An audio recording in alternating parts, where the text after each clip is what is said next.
Academy के educational platform पर आप सभी का स्वागत है। जैसा कि हम जानते हैं कि 27 दिसंबर 2020 को आपका 66 बीपीएससी का प्रीलिम्स एग्ज़ाम कंप्लीट हो चुका है।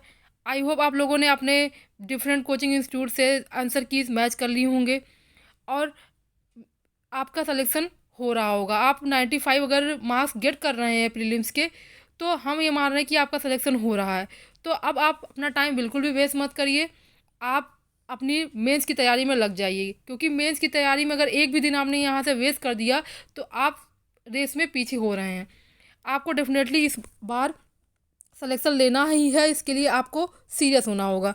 तो उसी क्रम में जैसा कि हमने कट ऑफ डिस्कस भी कर लिया, आपने कट ऑफ का वीडियो देख लिया होगा। अगर आप जिस भी कैटेगरी के अंदर आते होंगे, अगर आपके उतने क्वेश्चन सही हो रहे हैं और आपके उतने मार्क्स बन रहे हैं, तो आप पूरे जोश जुनून के साथ तैयारी में लग जाइए। और जैसा कि हमने अपने कट ऑफ वाले वीडियो में ये वादा किया था कि हम आपके साथ 66 बीपीएससी मेंस की तैयारी में पूरी तरीके से लगे रहेंगे आपके साथ।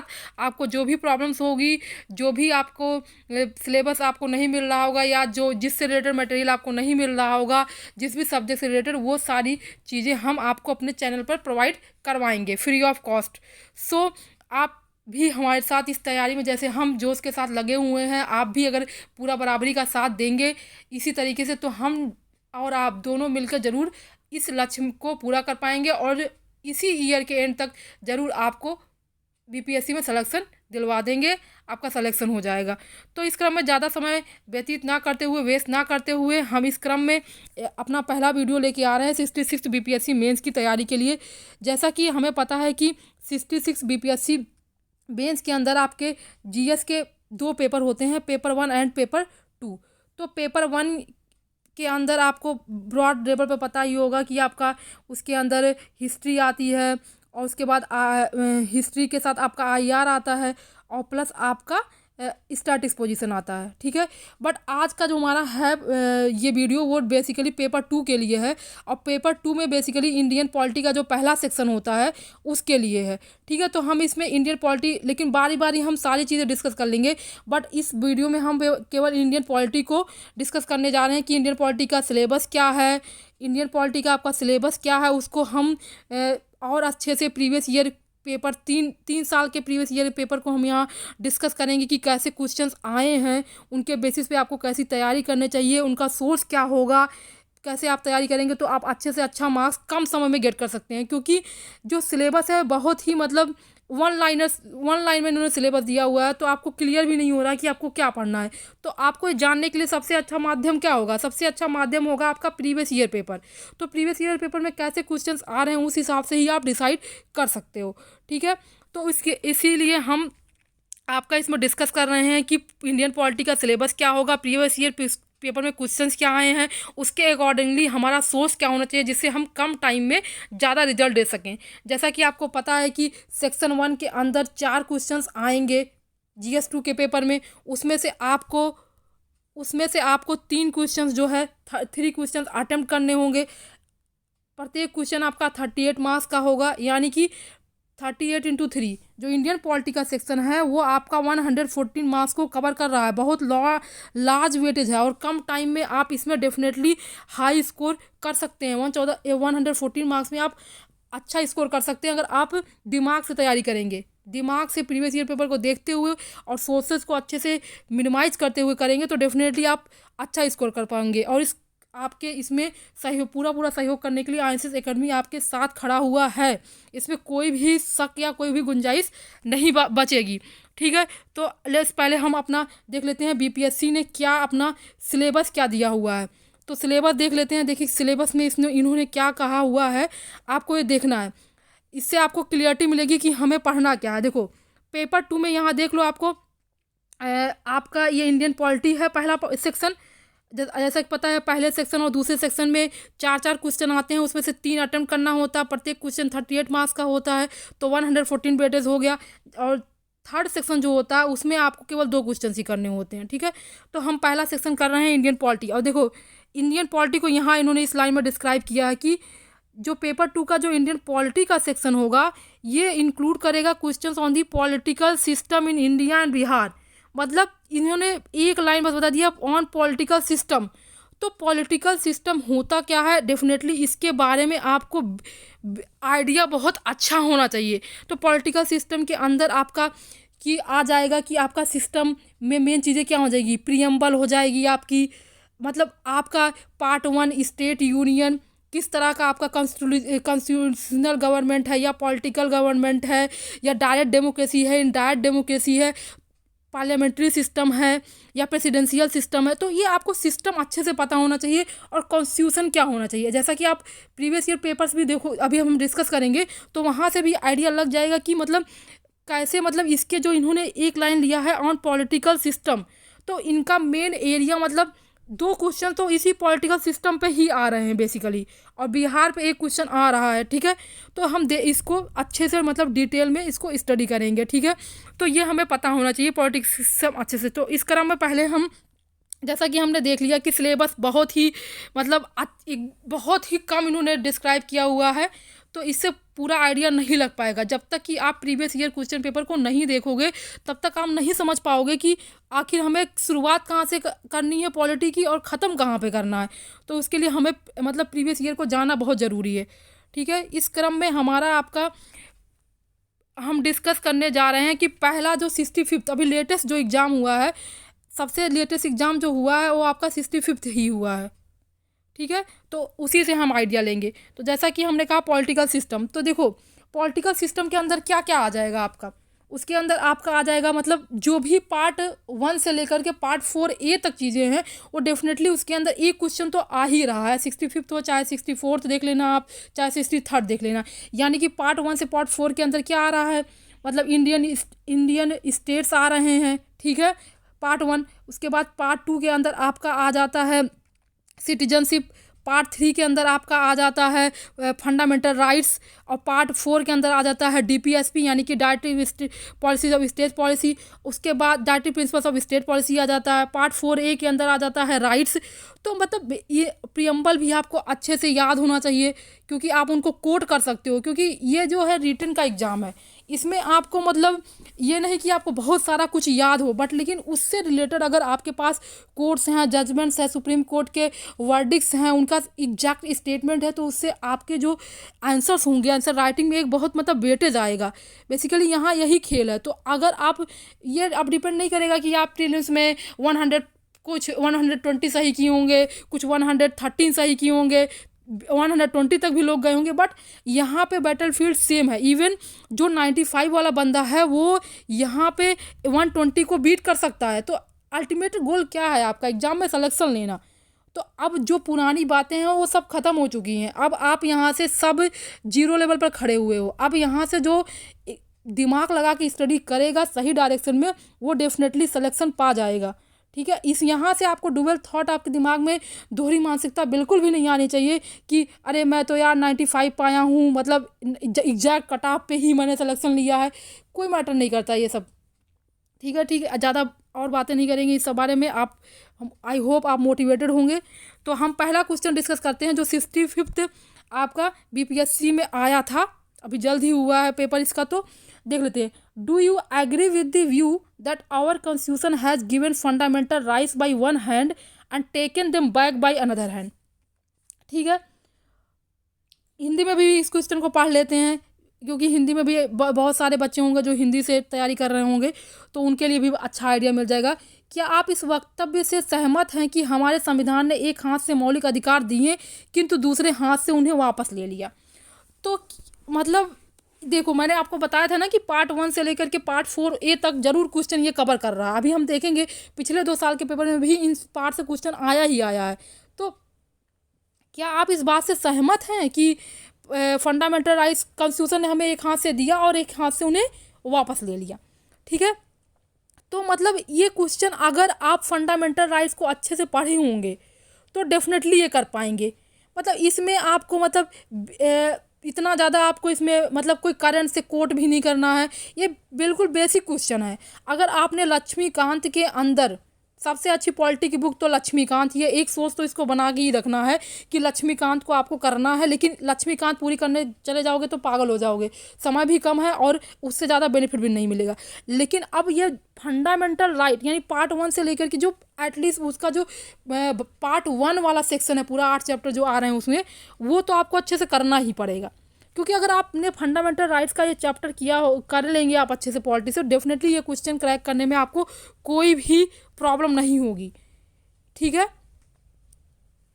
इसके अंदर डिफरेंट इन्होंने चीज़ें दी हुई है। ओके, तो हम डिस्कस कर रहे हैं fundamental rights by one hand and taken them back by another hand. तो आपका पहली बात तो आपका ये क्लासिफिकेशन करना बहुत ज़रूरी है। 38 मार्क्स का क्वेश्चन है, तो आपको कैसे जाओगे, अदरवाइज आपको 6 पेज तो मिनिमम लिखने हैं। मतलब दोनों साइड मिला के मतलब दोनों साइड काउंट करोगे तो 6, एक क्वेश्चन 6 का लिखना है। ठीक है, तो अगर आप पहले इसका माइंड में आइडिया नहीं बनाओगे कि कहाँ पहले क्या हमको डिस्क्राइब करना है, फिर हमें नेक्स्ट स्टेप पे किस पे जाना है, तो अगर आपके माइंड में एक फ्लो चार्ट नहीं होगा तो आप आंसर लिख नहीं पाओगे और आप उसी में कंफ्यूज हो जाओगे, घूम फिर के एक ही चीज़ लिखते रह जाओगे। तो पहले देखो, एग्री करने की बात बाद में आएगी, तो पहले आएगी कि भैया फंडामेंटल राइट्स का कुछ तो तुम्हें देना पड़ेगा, इंट्रो देना पड़ेगा। ठीक है, आखिर फंडामेंटल राइट होता क्या है। ठीक है, फिर उसके बाद वो राइट कितने, मतलब उसके क्लासिफिकेशन देख लोगे थोड़ा बहुत, मतलब ज़्यादा डिटेल में नहीं जाना होगा। इंट्रो में आपने फंडामेंटल राइट बता दिया, कौन कौन से इसके टाइप्स हो गए वो बता दिया। उसके बाद कैसे मतलब इसने किया, उस कई लोगों के मतलब जजमेंट कोट कर दो कि हाँ कैसे लोगों ने, मतलब कई लोगों ने जिसने कहा है उनका नाम लिख दो, मतलब उनका जैसे एटलीस्ट मेन जूरिस्ट जो हैं B.R. अम्बेडकर को कोट कर दो कि उन्होंने फंडामेंटल राइट के बारे में क्या कहा है। फिर उसके बाद B.N. राव कॉन्स्टिट्यूशनल एडवाइजर थे कॉन्स्टिट्यूशनल असेंबली के, उनके बारे में कोट कर दो। फिर आपका क्या बोलते हैं, मतलब केशवानंद भारती का केस कोट कर सकते हैं क्योंकि उन्होंने भी फंडामेंटल राइट पे बोला था। तो गोलकनाथ केस से स्टार्ट हुआ था, उसके बाद केशवानंद भारती, मतलब इन केस को अगर आप एक जगह राइट करके नहीं लिखोगे, बार बार रिवाइज नहीं करोगे, तो आप इनको कोट नहीं कर पाओगे। तो बेसिकली आपको अपने आंसर को मजबूत बनाना है, तो उसके लिए आपको डिफरेंट डायमेंशंस तो देना ही पड़ेगा कि कैसे फंडामेंटल, एटलीस्ट आपको आइडिया होना चाहिए फंडामेंटल राइट है क्या, तो कैसे ले रही है पार्लियामेंट, कैसे मतलब इसको मतलब अमेंडमेंट के द्वारा ले रही है। ठीक है, तो उस तरीक़ों को सुप्रीम कोर्ट का जजमेंट बताना ज़रूरी होगा कि सुप्रीम कोर्ट ने किस विषय में क्या कहा है। तो आपको आइडिया लग रहा होगा कि इस क्वेश्चन को कैसे लिखना है, और इसका आपको पर्याप्त मटेरियल जो है लक्ष्मीकांत के अंदर मिल जाएगा।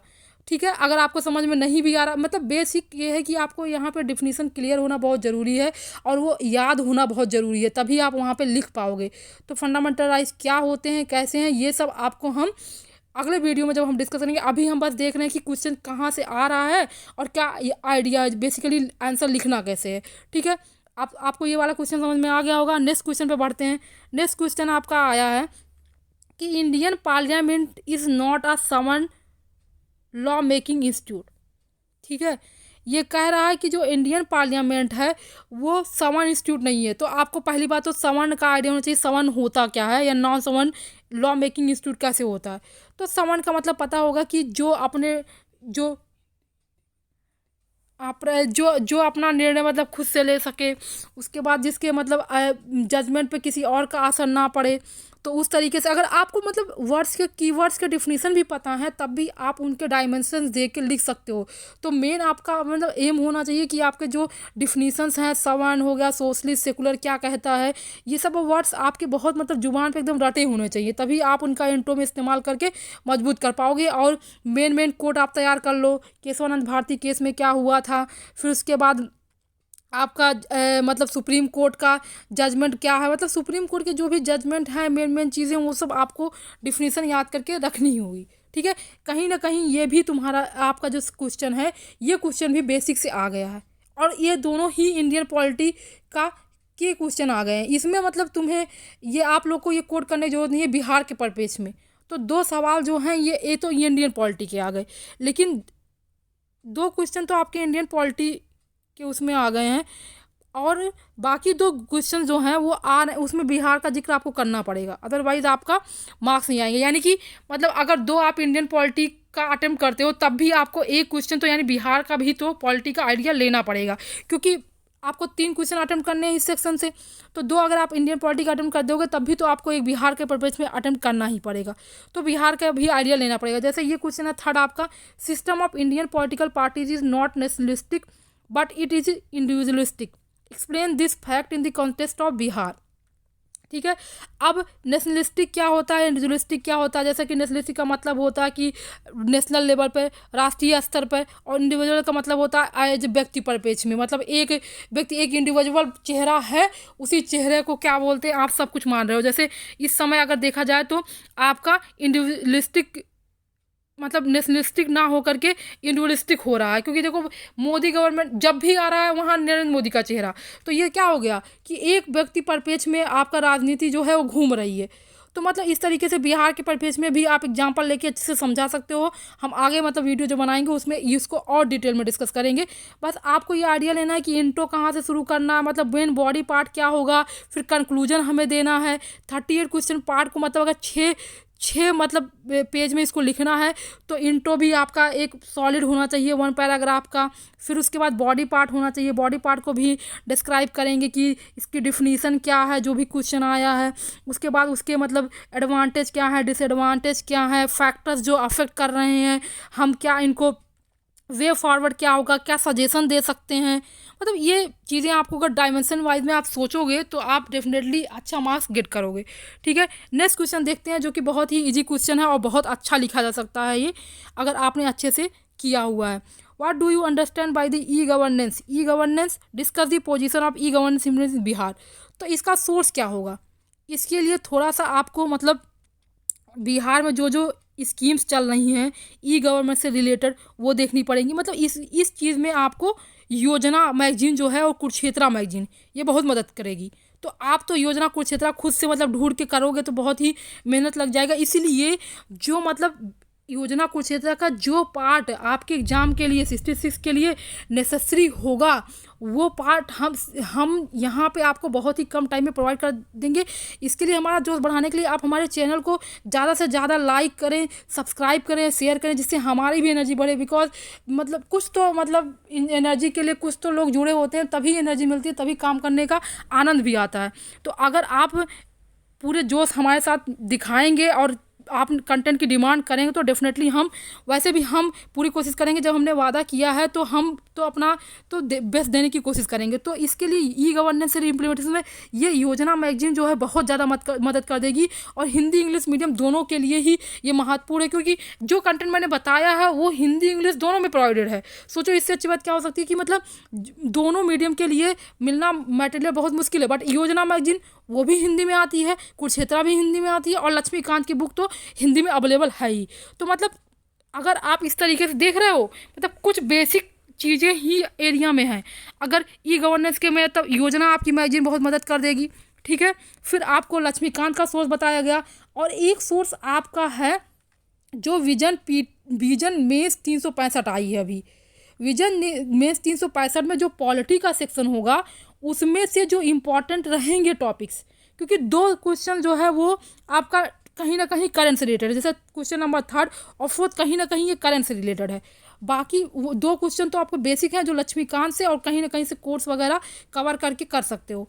लेकिन जो आपका 2 क्वेश्चन नीचे वाला है ये आपको इसमें करंट का परपेज डालना पड़ेगा, बिहार का परपेज डालना पड़ेगा। ठीक है, तो आपका पॉलिटी के लिए यहाँ से आपका सोर्स भी क्लियर हो रहा है। सोर्स आपका क्या क्या हो रहा है पॉलिटी के लिए, आपका एक सोर्स तो लक्ष्मीकांत हो गया, एक सोर्स योजना कुरुक्षेत्रा की मैगजीन हो गई, उनसे इंपॉर्टेंट सेलेक्टेड टॉपिक जो आपके एग्जाम के लिए इंपॉर्टेंट है, सारे नहीं। उसके बाद आपका विजन मेंस 365 पॉलिटी के लिए। ठीक है, 3 कंटेंट मेरे हिसाब से मोर देन सफिशिएंट है। वो भी उसमें से बहुत ही सेलेक्टिव स्टडी करनी है, सब कुछ नहीं स्टडी करना।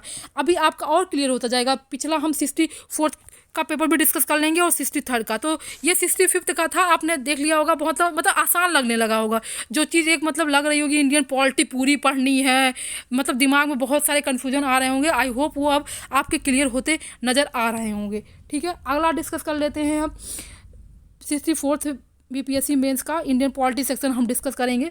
तो पॉलिटी के अंदर देखो पहला क्वेश्चन है, critically examine the role of election commission in the conduct of free fair election, what purpose does the electoral identity card serve in this regard. तो मतलब इलेक्शन कमीशन तो ऐसी बॉडी है ही कि मतलब इसके बारे में तुम्हें आपको ज़रूर आइडिया होना चाहिए।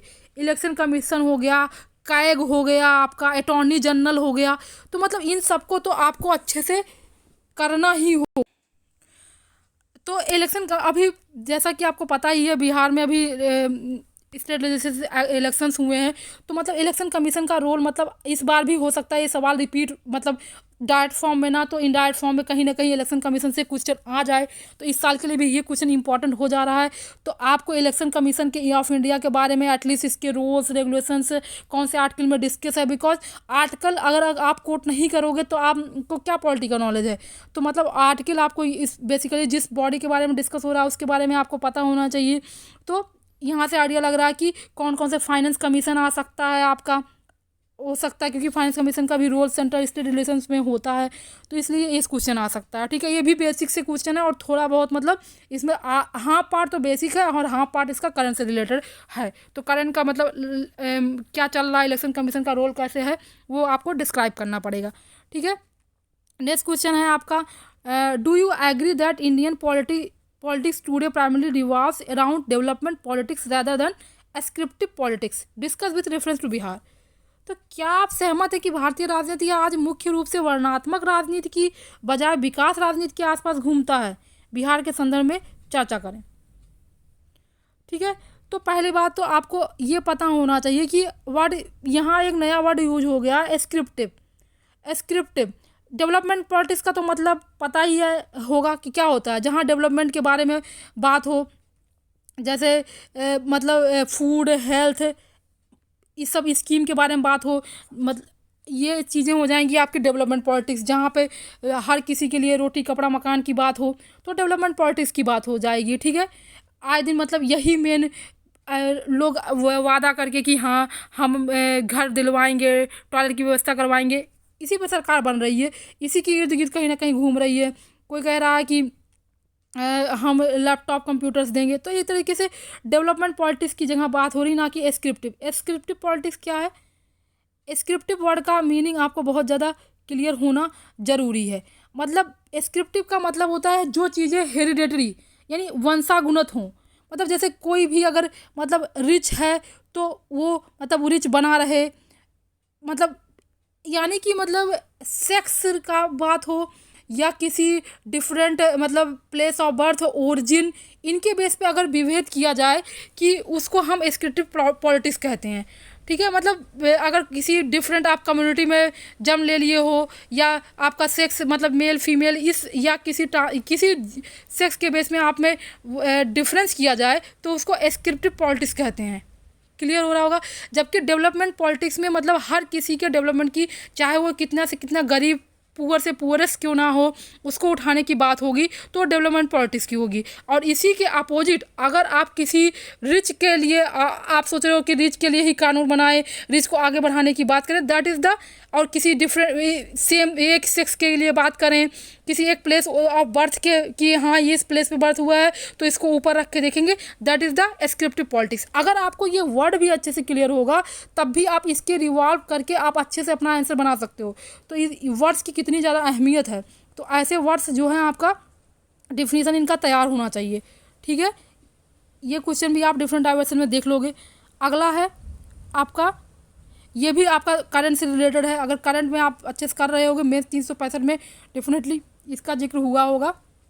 अब नेक्स्ट ईयर के लिए ऐसे ही मेंस 365 में जो भी टॉपिक होगा वो हम मतलब इनके बेसिस में एक आइडिया दे रहा है कि आपको आखिर करना क्या है। अदरवाइज़ तो आप घूमते रह जाओगे इधर उधर कि क्या पढ़ना है, कुछ समझ में ही नहीं आएगा, क्योंकि कुछ भी डिफाइन नहीं किया है, केवल कह दिया है पॉलिटिकल सिस्टम। अब पॉलिटिकल सिस्टम में क्या क्या आता है वो तो आपको अंदर की बात तभी पता चलेगी जब आप प्रीवियस ईयर क्वेश्चन को देखोगे। इसलिए प्रीवियस ईयर क्वेश्चन को ही हमारा बेस है जहाँ से हम डिसाइड कर सकते हैं कि हमें क्या करना है आखिर। अगला क्वेश्चन देखते हैं, 3rd number, What are the implications of growing regional politics parties on the Indian party politics in recent times? तो ये भी तो आपका मतलब अगर आप ये भी आपके करंट से रिलेटेड कहीं ना कहीं है। रीजनल पॉलिटिकल पार्टीज़ बढ़ रही हैं, हर कोई मतलब जैसे ही थोड़ा सी विचारों का मतभेद हुआ, कोई भी पार्टी नेशनलिस्ट पार्टी या गठबंधन से अलग होके दूसरी पार्टी अपना खुद की पार्टी बनाना चाह रहा है। तो मतलब जैसे ही थोड़ा सा विचारों का मतभेद हुआ, उनकी अपने अपने मतलब औचित्य पूरे नहीं हो रहे हैं, जो वो चाहते हैं वो नहीं हो रहा है, तो फिर वो तुरंत ही अलग पार्टी बना ले रहे हैं। तो ये करंट से लिंक करके एक अच्छा आंसर इसका लिखा जा सकता है। अगर थोड़ा आपके पास फैक्ट हैं, तैयार हैं, आप इसके कर गए हो, तो इसका क्वेश्चन आप अच्छे से लिख सकते हो। ये भी एक करंट बेस्ड क्वेश्चन कहा जाएगा। इसका भी हमें विजन मेंस 365 से इस तरह के क्वेश्चन का हमें मिल जाएगा। ठीक है, नेक्स्ट क्वेश्चन है आपका, what is the difference between constitution and constitutionalism, critically discuss the doctrine of basic structure as investigated by the supreme court of India. तो मतलब कॉन्स्टिट्यूशन आपको पता है, set of the rules from which any country is ruled. तो मतलब जो instructions है जिसके हिसाब से रूलिंग होती है उसको आपको कॉन्स्टिट्यूशन कहते हैं। सेट ऑफ नियम आपका कानून का ये सेट होता है। ठीक है, बट कॉन्स्टिट्यूशनिज्म जो है वो ब्रॉडर पर्सपेक्टिव है। अगर किसी भी देश में कॉन्स्टिट्यूशन है बट कॉन्स्टिट्यूशनिज्म नहीं है, तब भी वो कंट्री ग्रो नहीं कर सकती है। बिकॉज कॉन्स्टिट्यूशन वही है कि जो रूल्स रेगुलेशन है वो सही से फॉलो हो रहे हैं या नहीं हो रहे हैं। कहीं आप उसको मतलब अमेंडमेंट के थ्रू छीन तो नहीं ले रहे हो। इसीलिए सुप्रीम कोर्ट ऑफ इंडिया ने जो है केशवानंद भारती केस में जो है उसने बेसिक स्ट्रक्चर का प्रिंसिपल दिया था। केशवानंद भारती केस में पहली बार बेसिक स्ट्रक्चर की बात हुई थी 1973 में। जैसे मैंने आपको बात किया था कि अगर केशवानंद भारती केस आपका क्लियर है, देखो मैंने कोट करने की बात की थी और देखो उसी पे क्वेश्चन ही आ गया है एग्जैक्टली। तो आप इस तरीके से मतलब मैंने ये डिस्कस कर लिया 64th का। अब नेक्स्ट पेपर डिस्कस करने जा रहे हैं 63rd में क्या आया था। ठीक है, कहीं ना कहीं एक ही परिप्रेक्ष्य में आपका घूम रहा है, कुछ ज़्यादा वेरिएशन नहीं हो रहा है। The Indian constitution postulate in this preamble India shall be a socialist secular democratic republic. What are the constitutional provisions to enforce this declaration?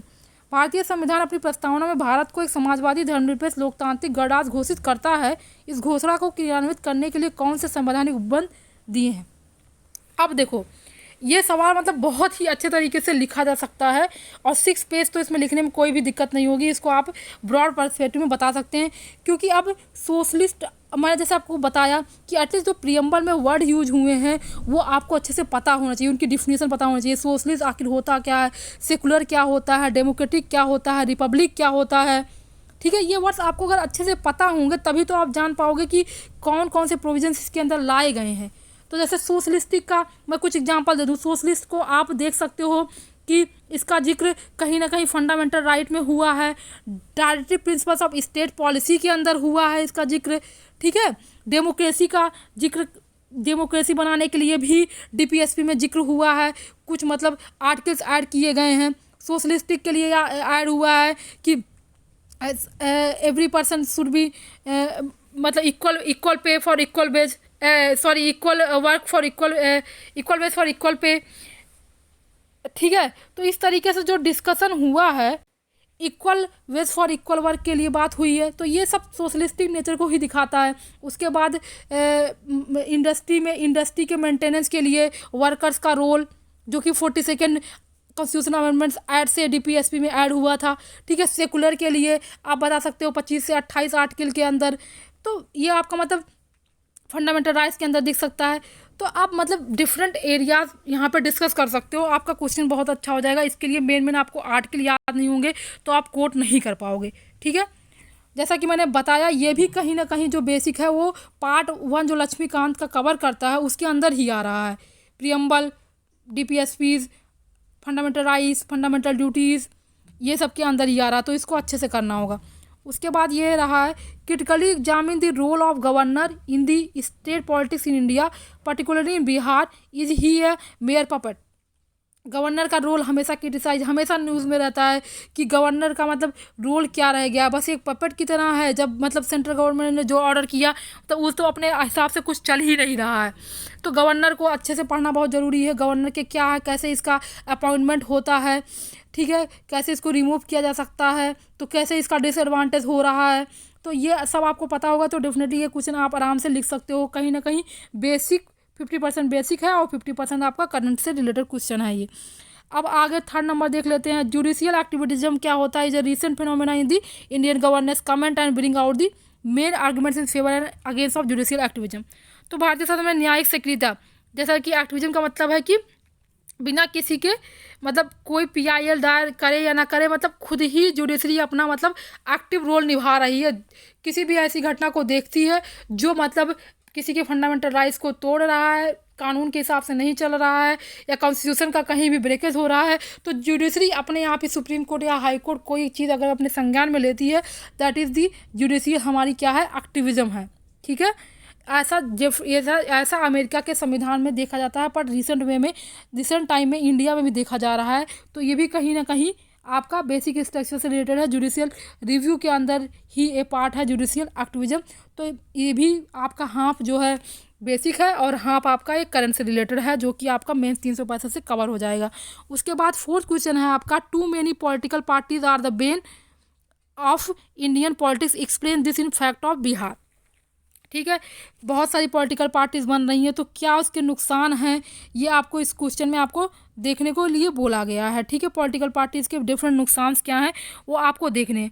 तो आपने मतलब मेरे मतलब जो समझाने का है पॉइंट, वो आपको क्लियर हो रहा होगा कि कुछ ही बेसिक चीज़ें हैं जहाँ से क्वेश्चंस एटलीस्ट 2 क्वेश्चंस तो वहाँ से आ ही रहे हैं, कि मतलब आपका 38 + 38 यानी कि 76 मार्क्स था, तो आपको कहीं नहीं गया है। मतलब आप घर से कॉन्फिडेंस होके जाओगे कि जो इंडियन पॉलिटी का सेक्शन है आपका GS पेपर 2 का, उसमें से आपके मतलब 76 मार्क्स के जो क्वेश्चन हैं वो आप मतलब आप तो क्रैक ही कर रहे हो। बस आपको करना क्या है, प्रियम्बल करना है आपको। ठीक है, आपको प्रियम्बल करना है, पार्ट 1 इंडियन के बारे में जानना है आपको, यूनियन है क्या, यूनियन ऑफ स्टेट्स है। ठीक है, पार्ट 2 के अंदर आप सिटीजनशिप, तो उतना क्वेश्चन नहीं आ रहा है, पर आपको करना होगा, कब आ जाए पता नहीं। और पार्ट 3 आपका हो जाएगा फंडामेंटल राइट्स। पार्ट 4 के अंदर आ जाएगा आपका DPSP, that is directive principle of state policy. 4A के अंदर आ जाएगा आपके राइट्स, कभी भी आपको फंडामेंटल ड्यूटीज़, कहीं भी आपको कोड करना पड़ सकता है ड्यूटीज़। तो 11 ड्यूटीज़ जो हैं आपको, मतलब 11 ड्यूटीज़ तो याद ही करने पड़ेंगे। मतलब जो चीज़ें फिक्स करके आपको याद करनी हो तो आपको याद ही करना है। उसके बाद कॉन्स्टिट्यूशनल बॉडीज़ के अंदर आप याद कर मतलब कॉन्स्टिट्यूशनल बॉडीज़ के अंदर इलेक्शन कमीशन ऑफ इंडिया, तो रिसेंट टाइम में भी इसका रोल बढ़ा है, अभी इलेक्शन हुआ है तो ये आ सकता है।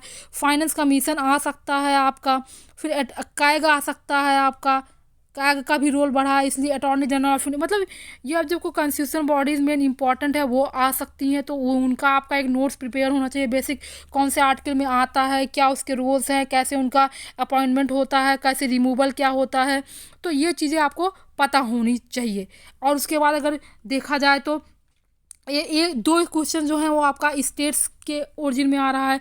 तो ये स्टेट के ओरिजिन में जब आते ही तो गवर्नर का रोल बढ़ जाता है, तो गवर्नर के बारे में आपको आइडिया होना चाहिए, इसके बारे में फैक्ट्स याद होने चाहिए, रिसेंट में क्या चल रहा है, मिसयूज कहाँ हुआ, जैसे महाराष्ट्र में अभी मतलब गवर्नर का कैसे मिसयूज हुआ है। तो आपका गवर्नर से रिलेटेड फैक्ट्स आपको अच्छे से पता होना चाहिए, क्योंकि कभी भी क्वेश्चन ये रिपीट हो सकता है, क्योंकि 63rd में आया है, 2 साल हो गए हैं गवर्नर का, 63rd में आया तो 66 में भी आ सकता है।